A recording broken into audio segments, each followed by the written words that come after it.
ముందు ఒక పజిల్ని పెట్టాను.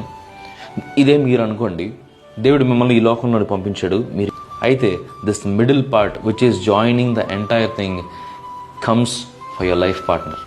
నీ యొక్క జీవిత భాగస్వామి కొరకు దేవుడు దీన్ని ఉంచాడు.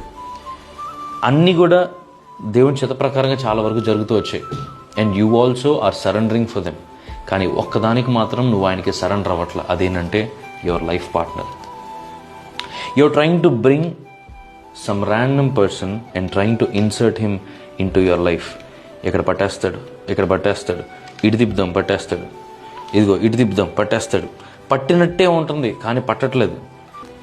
నువ్వు ఒక రాంగ్ పర్సన్ని తీసుకొచ్చి నీ లైఫ్లో ఇన్సర్ట్ చేయాలని ప్రయత్నం చేస్తే అది నీ ఫైనాన్సెస్ మీద పడుతుంది, నీ కుటుంబం మీద పడచ్చు, నీ యొక్క ప్రొఫెషనల్ లైఫ్ మీద పడచ్చు, నీ కెరియర్ని అది దెబ్బతీయచ్చు. ఒక రాంగ్ పర్సన్ మీ లైఫ్లో ఒక రాంగ్ ఇంపాక్ట్ని తను క్రియేట్ చేసేవాడిగా ఉంటాడు.